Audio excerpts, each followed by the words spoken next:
Assalamualaikum, hai apa kabar anda semua? Bersama saya Gina Zair bin Abdullah. Pada perkongsian kali ini saya akan kongsikan kepada anda semua salah satu tips atau perkara yang sangat penting apabila kita ingin membuat sebuah bonsai. Baiklah teman-teman ya, sekiranya anda ingin mengetahui apakah perkara yang saya kongsikan kepada anda dalam perkongsian saya pada kali ini, pastikan anda terus mengikuti perkongsian saya ini hingga selesai. Oke, jom kita teruskan.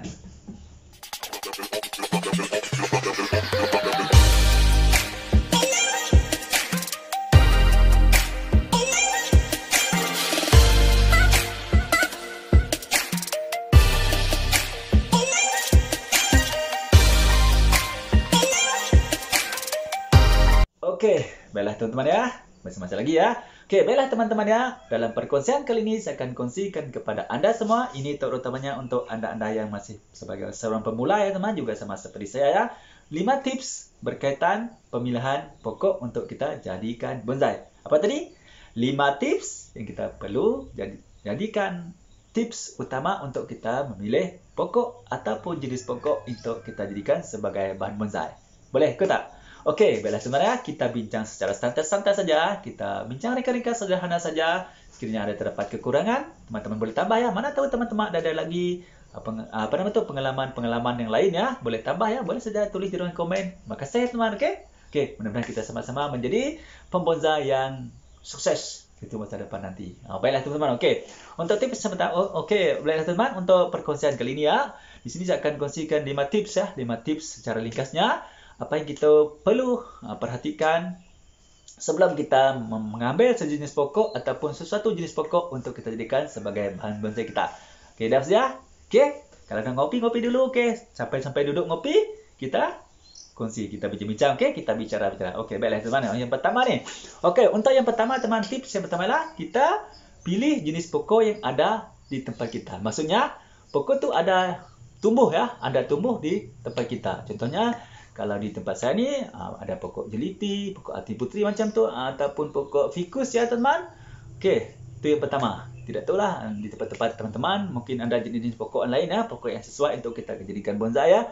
Mungkin juga pokok-pokok di alam semula jadi, contohnya macam pokok waru ya teman ya, ataupun pokok cemara udang ya, dan jenis pokok lain lagi ya. Itu antara jenis pokok yang kita boleh pilih untuk kita jadikan sebagai bahan bonsai kita. Yang penting tadi ya teman, yang pertama ingat tak? Yang pertama ni, yang penting pilih jenis pokok yang ada di tempat kita, yang sesuai untuk kita jadikan sebagai bahan bonsai. Boleh tak? Okey, yang kedua ya teman, tipnya lah. Yang kedua kita memilih ataupun kita cari pokok yang kita mudah perolehi ya, mudah kita peroleh di tempat kita. Yang penting sekali yang mudah kita peroleh di tempat kediaman kita. Contohnya tempat kediaman kita lah. Contohnya kalau pokok ati putri lah. Kalau pokok fikus lah. Fikus banyak jenis kan? Mudah kan? Ataupun pokok cemara udang ataupun pokok waru ya.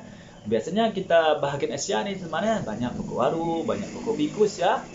Dan juga pokok jeliti ni banyak juga tumbuh ya. Dan jenis pokok lain yang kita boleh jadikan sebagai bahan bonsai. Itu tadi yang kedua, ingat. Okey, yang kedua tadi ada pokok tu adalah sejenis pokok yang sangat mudah kita perolehi. Tidak perlu kita membeli ya, mencari ke luar negara, ke luar negeri lagi, tak perlu. Sebab untuk membuat bonsai kita cuma memerlukan perkara yang mudah. Mudah saja ya, tidak menyukarkan kita lah. Pokoknya ya, yang gratis, yang gampang macam tu. Okey, boleh. Okey, tips yang ketiga lah, pastikan pokok yang anda pilih tu ya teman, pokok yang tahan penyakit ya. Tahan penyakit contohnya seperti pokok ni, pokok jeliti ataupun pokok ati putri ya teman. Pokok ni adalah merupakan salah satu jenis pokok yang tahan penyakit ya. Yang merupakan salah satu jenis pokok yang tahan penyakit yang sangat sesuai untuk kita jadikan sebagai bahan bonsai. Dan pokok ini juga sangat mudah untuk kita membudidaya ya. Dan pokok ini juga sangat mudah untuk kita memperbanyakkannya dengan cara cangkuk, stek apakah kita boleh lakukan ya, sama kita ada ground kah, ada kita mengenai stek akar kah, stek batang kah, dan banyak lagi cara ya. Okey. Lepas tu yang keempat, pastikan pokok yang kita ingin jadikan sebagai bonsai itu ya teman, yang paling penting ni pastikan pokok itu sesuai dengan keadaan cuaca di tempat kediaman kita. Itu tu yang paling penting. Keadaan cuaca tu ya. Cuaca tu yang penting. Untuk pokok jeliti ataupun ati putri ya teman, memang jenis pokok yang sangat sesuai ya di tempat kita. Contohnya macam pokok fikus ya teman. Okey, memang sangat sesuai di tempat kita juga. Okey ya. Itu adalah antara pokok-pokok yang kita boleh pilih ya untuk kita jadikan sebagai bahan bonsai. Itu yang keempat tadi, sesuai dengan keadaan cuaca di tempat kediaman kita. Misalnya kata teman-teman sahabat-sahabat di Indonesia, pilihlah pokok yang sesuai pokok di sana ya, yang tumbuh di sana, pilih saja. Okey, boleh saja dibuat. Macam saya di Sarawak Malaysia ni, saya pilih pokok yang sesuai dekat sini lah ya. Macam itulah contohnya teman. Okey, yang kelima tadi, memahami mengenai kitaran kehidupan pokok tersebut. Apa yang dikatakan mengenai memahami mengenai kitaran pokok tersebut ialah teman, kita mesti tahu ya, tidak 100% pun, mungkin 50%, 60% macam itu kita hendaklah mengetahui bagaimanakah keadaan pertumbuhan pokok itu. Contohnya pokok itu tumbuh dekat mana. Okey. Lepas tu pokok tu macam mana keadaan dia tumbuh, okey? Bagaimana media tanamnya macam mana, okey, untuk pokok tu. Lepas tu cara penyelenggaraan ataupun cara kita memproses pembudayaan pokok tu macam mana. Adakah pokok itu kita boleh stek, potong batang kita tanam, ataupun kita boleh lakukan cangkuk saja, ataupun pokok itu kita boleh menggunakan stek akar, ataupun kita terus menggali, dongkel pokok tu ya. Kita kena cari perkara-perkara yang macam tu. Jadi ini maksudnya kita kena memahami memahami keadaan pokok itu. Bagaimana kehidupan pokok itu di tempat tu. Contohnya pokok fikus ya, fikus kita boleh dikatakan fikus lah, keluarga fikus ya, macam beringin macam tu. Biasanya beringin merupakan satu jenis pokok yang sangat mudah tumbuh ya teman, sangat tumbuh dan lasak juga. Pokok beringin kita tengok ya, kalau kita jalan ke tebing-tebing sungai, ke tepi-tepi parit, ke bangunan-bangunan lama, ke pasar-pasar, ke pagar-pagar, semua ada ya teman. Pokok beringin adalah merupakan salah satu jenis pokok yang sangat mudah untuk tumbuh dan dibudidayakan. Kita seboleh-bolehnya ya teman-teman, kita mencari pokok yang mempunyai sifat-sifat seperti itu ya. Pokok yang sangat mudah tumbuh dan sangat senang untuk kita budidayakan dan kita mengawal, memahami kitaran kehidupannya. Itu adalah sangat penting ya. Itu adalah tips yang keenam tadi. Kita mesti memahami mengenai kitaran kehidupan pokok tersebut. Di mana pokok fikus ini mana sangat mudah untuk tumbuh ya. Kita potong dahan pun kita letak atas tanah, itu pun tumbuh juga ya. Kita ambil akar pun tumbuh juga. Banyak sangat keistimewaan ya pokok fikus ni teman ya. Contoh pokok beringin tadi ya, sangat-sangat mudah. Merupakan satu jenis pokok yang sangat mudah untuk kita budidaya ataupun kita tanamkan, dan merupakan salah satu jenis pokok yang apabila kita jadikan sebagai bonsai ya, daripada bahan bonsai kepada bonsai, merupakan salah satu pokok yang punya hasil yang sangat unik dan indah ya, indah serta akan mempunyai nilai yang sangat tinggi apabila sudah jadi sebuah bonsai tadi. Okey, macam mana teman-teman, ingat tadi tak? Faham tak? Boleh ikut tak macam sampai start ni? Boleh tak? Faham ya? Okey, saya ulang ya. Tips yang pertama tadi. Ini adalah tips untuk kita memilih pokok untuk kita jadikan sebagai bonsai ataupun sebagai bahan bonsai. Yang pertama tadi, pilih jenis pokok yang ada tumbuh di tempat kita. Maksudnya, kita tidak perlu mencari ke luar negeri, ke luar negara ya, ke luar daerah untuk mencari pokok untuk kita jadikan sebagai bahan bonsai. Cukuplah kita cari pokok yang ada tumbuh di kawasan kediaman kita. Contoh dalam daerah-daerah kita lah kan, macam tu. Contohnya macam pokok beringin tadi, fikus ya, banyak kan? Memang banyak di tempat teman-teman pun banyak, tempat saya pun banyak kan? Lepas tu yang kedua tadi, pilih pokok yang mudah kita perolehi. Itu yang penting. Pilih pokok yang mudah untuk kita perolehi. Contohnya macam pokok fikus tadi ya, ataupun beringin tadi. Banyak kan beringin, banyak jenis beringin. Okey. Jadi pokok beringin merupakan jenis pokok yang mudah kita cari dan sangat sesuai untuk kita jadikan sebagai bahan bonsai, dan jenis pokok yang sangat tahan lasak, tahan penyakit, tahan hidup ya. Okey, lepas tu tip yang ketiga tadi, tahan penyakit.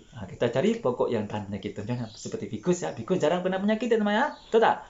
Jarang kena penyakit untuk fikus. Okey, jadi fikus adalah jenis pokok yang sangat sesuai untuk kita jadikan sebagai bahan bonsai. Walaupun mengambil masa yang lama ya, untuk kita membentuk fikus ini menjadi sebuah bonsai. Tapi itu biasalah teman, itu adalah proses untuk kita membuat bonsai. Okey, lepas tu tips keempat tadi teman, pilih pokok sesuai dengan keadaan cuaca tempat kediaman kita. Contoh negara kita lah negara kita.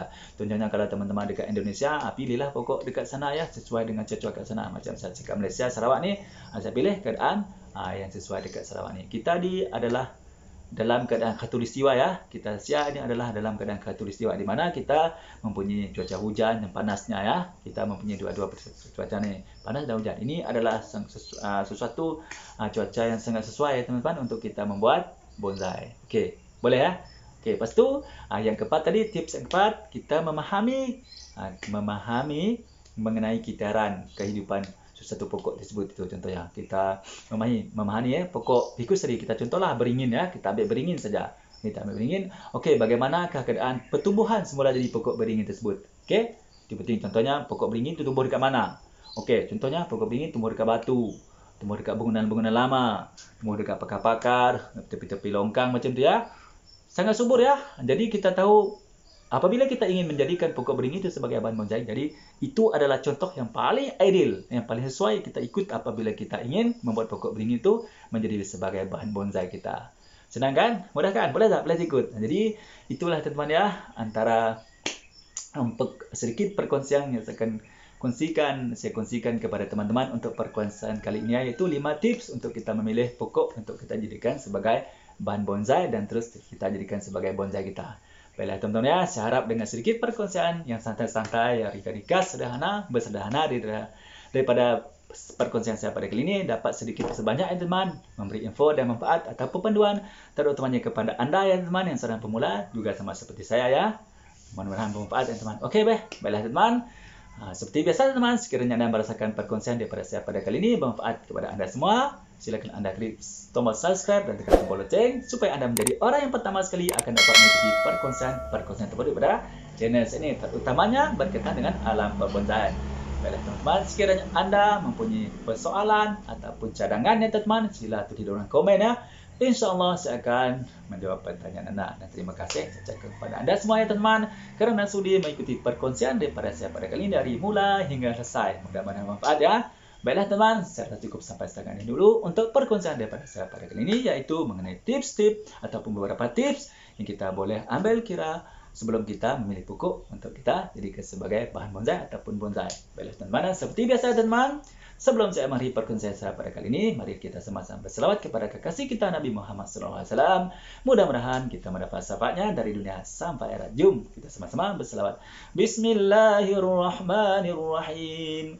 Allahumma salli ala Sayyidina Muhammad wa ala alihi wa sahbihi wa barik wa sallim. Amin. Mudah-mudahan kita menjadi umat yang dicinta oleh baginda Rasulullah SAW. Tahu tak kenapa teman? Bila kita sudah dicintai oleh baginda, insyaAllah kita akan masuk dalam surganya. Amin. Ya Rabbil Amin. Baiklah teman-teman, cukup sampai setakat ini dulu untuk perkongsian saya pada kali ini.